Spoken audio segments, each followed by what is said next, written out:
Hello guys, welcome to Self-Talk with the Soul channel. My name is Maria and here we talk all things spirituality, mental health, personal development and growth mindset. Had a few weeks off. I think it was only 2 weeks off because I was waiting for this beauty that is filming me right now to arrive, and it was delayed and so I couldn't release a video last week. If you live in the UK, you know how hot it was earlier this week, and there's no way in hell I was gonna record and work in that heat. As always, let's just sort of crack on with the topic of this video. Today I want to talk about ways in which you can indulge into a more intuitive lifestyle. What are all these noises? As always, I have some notes. So there is one video that I have already created in the past in which I talked about an exercise that includes a walk in the forest or anywhere near you, and it involved taking a different route to what you would normally take, meaning you would come up to a set of junctions on the path or in the road. You'd have to stop and ask yourself, which path do I want to take now? And then, I gave tips to how you can listen to your intuition to guide your decision making. So I'll put the video link up in this corner, is it? I think it's this corner. And in the description as well. Because I think it was just such a useful exercise that I sort of found out myself just by going on walks, and after some time I noticed that I'm doing this, and then I saw the effects that it had on my life. And so yeah, the details of that will be in that video, and I highly recommend watching it, not because I made it but because it's useful. Right, next one is, I don't know if other people can relate to this or not, but this is what I found for myself, and if you relate to it, I'd like to hear from you. I've never really just discussed this with people, so I don't really know if anyone finds that they have a similar thing going on, but what I find helps me building my intuitive power and listening to my inner guidance is waking up without alarm. The reason why I think it's important is because for me, and that's what I don't know if other people relate to this or not, but for me, when I wake up with an alarm, it's because I'm obviously on the days, especially on the days when I don't need to wake up for work, or if you're at uni or school or whatever, it's because I don't trust that I will wake up when I need to wake up. If on the weekends, days when you don't have things that you have to do at a certain time in the morning, practice waking up without an alarm. In a sense, tell yourself that my brain will wake me up when I need to wake up. And when you really trust your body to wake you up when you need to wake up in time, and I know people that can do that, even if they need to wake up early, like, I don't know, let's say they have a 6 a.m. flight, their body will wake, if they train themselves in that way, their body will wake them up for 3 a.m. or whenever they need to wake up for to make that flight. And the same can happen in time, even with regular sort of, if you need to be at work at 8 and you need to wake up at 6 or, whatever, your body will wake you up at that time. Obviously, in time, it will be a habit that has been formed as well. But even if you have mastered that not intuitive, but inner guidance power, even if you need to wake up at an irregular time that your body isn't used to, you can just ask your body to do that and it will do it for you. And so it's just giving your body that trust, that it knows when you need to wake up, trusting that it will take care of you in that way. It will give you the amount of sleep that you need, and it will give you the restful sleep that you need. So that's something I would practice just on the days when, at least the weekends, when you don't have commitments that you need to wake up for early.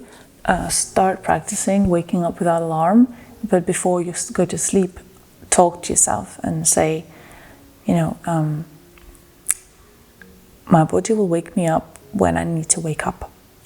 So yeah, that's something I practice, and I need to practice that more often, really. Another important point about intuition is that you can't trust, because what is intuition? It's a trust in something that is not a logical mind, because we tend to trust our logic a lot more, right? Even when we have many events that are evidential. Is that a way to say it? Basically, we have a lot of evidence to say that a logical mind sometimes does not get us to the best place for us. What I'm talking about is situations when your gut tells you one thing, your logical mind tells you that it's not logical, so let's do it this way, and you trust your logical mind, and then you realize, shit, I should have listened to my gut. Those situations, right? So this is the evidence to say that sometimes a logical mind does not know better. And yet we put a lot more trust into it compared to our intuitive mind. It is again due to the reasons I've sort of talked about in one of my other videos. I can't actually remember which one it was now, where I said that we're brought up valuing our logical mind a lot more than intuitive mind. We're praised for how smart we are logically, and things like that. So it's only natural for us, given our society, to act in this way. But that's not to say that that's normal and that's how we should live. Because as I said, evidently, that's the word. Evidently, we shouldn't trust our logic sometimes a lot more than our intuition, right? If you don't know whether you trust or don't trust your intuition a lot, you can just look at your body. If your body holds a lot of tension, it is a sign that it has problems with trust in life, trust in things just happening, without your total control over them. And so to combat that, a really good practice is to stretch. So if you implement a stretching routine into your life, whether it's in the form of some kind of yoga practice or a specific stretching routine, why is it beneficial? Because when you're stretching your body, you're allowing the energy in the body to flow.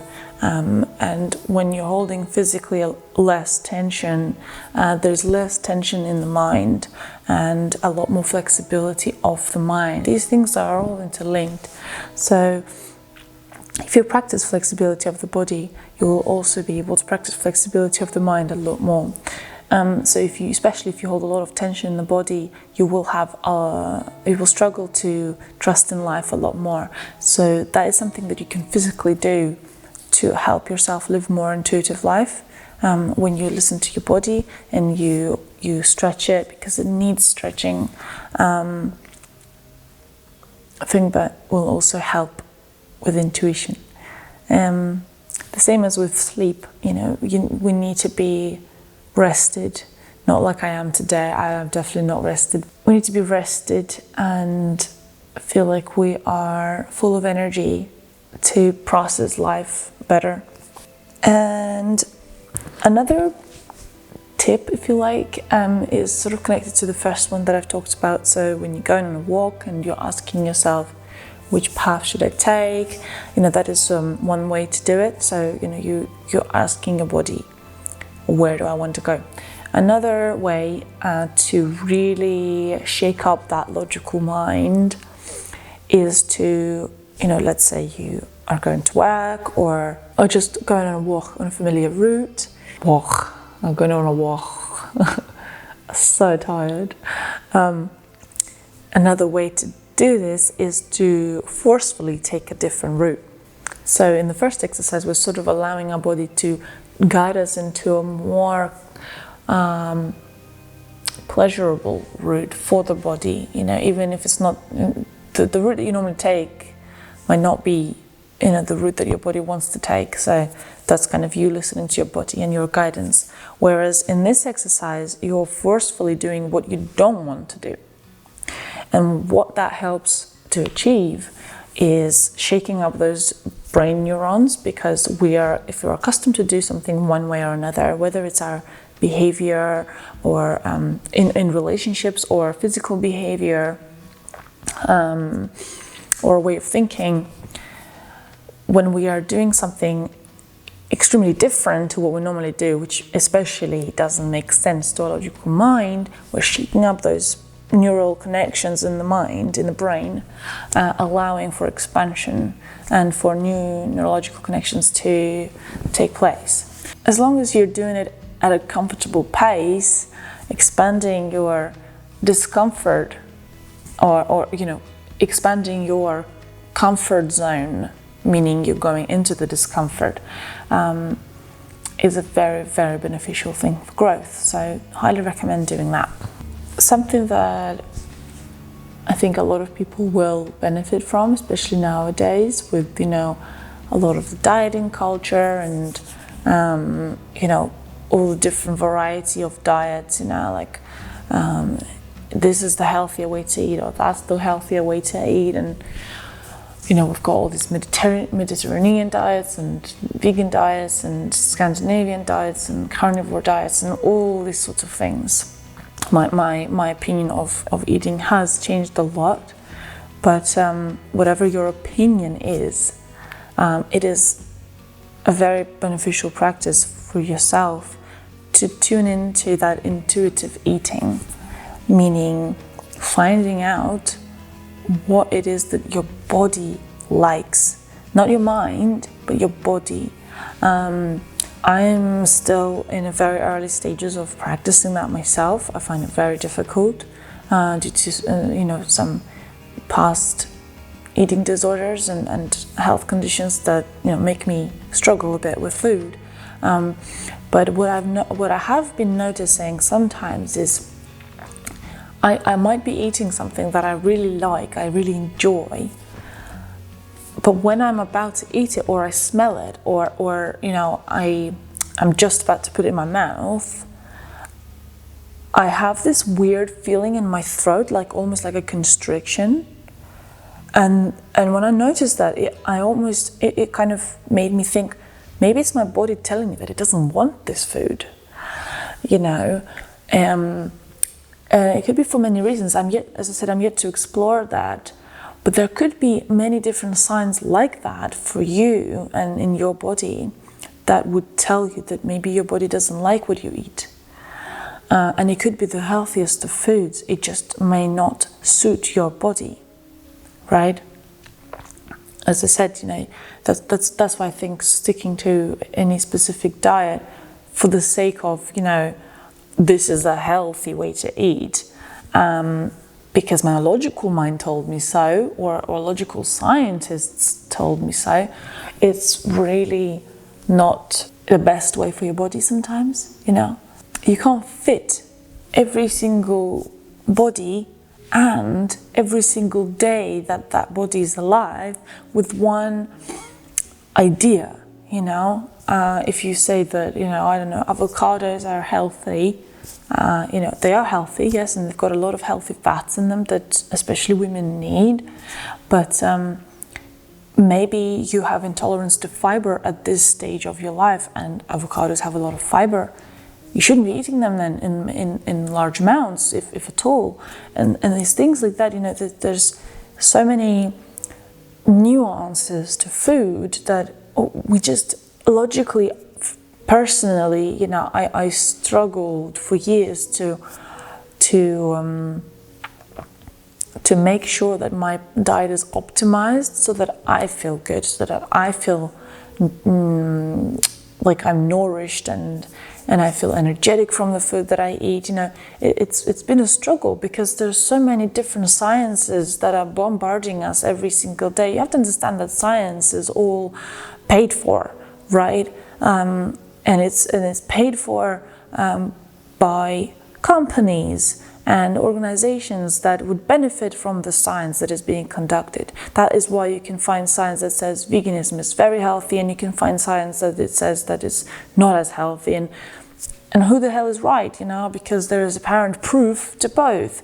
And it's just, you just, especially in the world like today, when we are bombarded with so much information from the outside media and social media, this is the time to tune into your own knowledge and your own inner wisdom that will guide you. Because in this noise of information, to logically choose which path to take, which science to agree with, is impossible. It really is impossible. So that is why I believe that today, like in no other time, it is so important to just follow your own sense of what's right for you. And I think another mistake that a lot of people make is once they find what is true for them, they try to push this on other people. You know, this is the right thing. No. It might be right for you, and you can share it with other people. You know, you can say, I found this is right for me.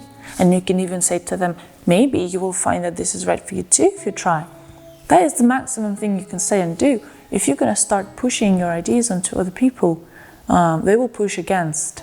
And it's just not going to bring you to any consensus or agreement, and you may start losing friends because you will be annoying.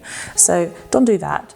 But yeah, practice intuitive eating, practice intuitive living, because it's going to bring you to your own truth, and it will drown out all that noise of modern news feeds and social media and influencers. And the last point that I'm going to make, and it sort of really ties into this last point that I made.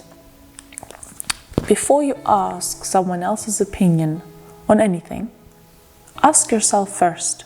I think this is especially important for people with ADD and people that are insecure in themselves or feel like they can't make decisions by themselves.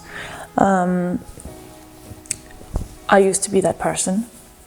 You know, for every smallest decision I had to make, from you know, which socks should I buy? You know, it was ridiculous. I could not trust myself to make any correct decision in my own life. I was so afraid. And I mean, it's just literally 3 years ago. I don't even mean, you know, like when I was a child. 3 years ago, I had the belief in me that, I mean, I don't really know how to even put it into one sentence, but the idea is that I believed that I was maybe a small child, and I shouldn't have been making decisions by myself. Or maybe it was the fear that I will make a decision and it will be a wrong decision, whatever wrong means, and people won't approve of it, or people will laugh at me for it, or they will judge me for it. You know, all of these things, you know, if you feel you resonate with that, I highly recommend unpacking it for yourself, because it's so limiting. And one way to combat that, if you resonate with this, is when you feel like there's a decision to make. And you know, if you really struggle with this, start with small things that are not as significant, you know, as a change of career or anything like that. Before you have this urge, or when you feel the urge to go and ask someone for their opinions to what you should do, when you feel that urge, pause, sit down with yourself and feel what you feel in your body. Potentially, you won't even feel any answers come to you at first. If you're really struggling with that, all you will feel is anxiety and some kind of fear, and a fear of judgment and fear of making the wrong decision. So don't force yourself to make a decision, right? When I say sit down with yourself, when you have to make a decision, potentially you're sitting down with yourself not to come up with a decision, but just to be with your emotions at the time and to calm yourself down. because it is very, yeah, you can feel very, very anxious. Some people do. I did. And the antidote to that is building self-confidence, because when you feel confident, you don't care. Even if you make the wrong decision, what does wrong mean? It's wrong for someone else? Well, if you made that decision because you thought you liked it or it was the best decision for you, that already makes it right. Even if in a minute or an hour or a day or a year, it turns out it wasn't the best decision for you, in that moment, you've made that decision. That means it was the best decision for you in that moment. And that is the only thing you have to think about. You know, and in time you can sort of start, if you like, planning ahead and really thinking, you know, is this really a beneficial decision for me, and blah, blah, blah. But to start with, just tune into yourself and learn to make mistakes. You know, even if you do make bad decisions for yourself, okay, I've made this now. What can I learn from it? And it's just about drowning out that voice of the people on the outside of yourself.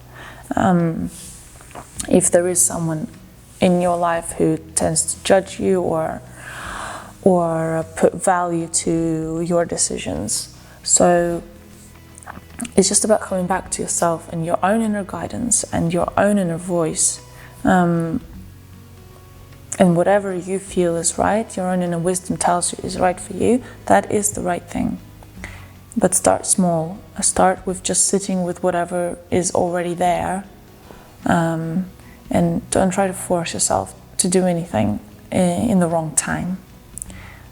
Sometimes we just need to accept where we are to be able to move forward and make bigger decisions and live a happier life. And if you really find that you struggle and you don't know how to start and your anxiety is too much to be able to sit down and even hear what you're saying, I'm here for you.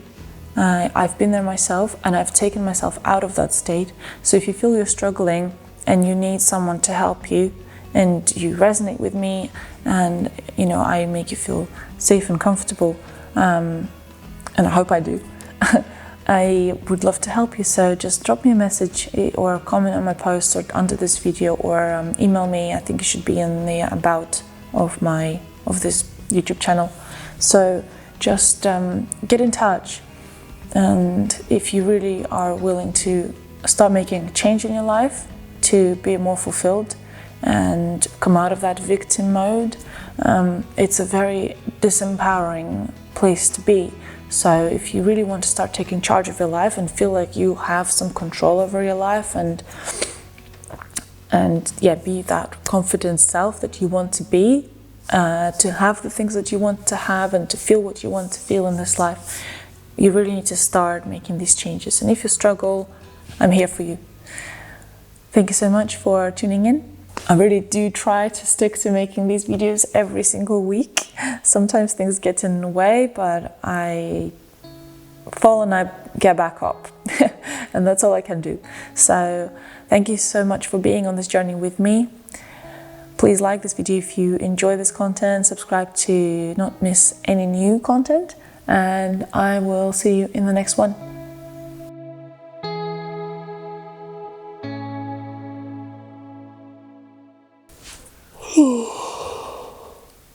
Oh my God.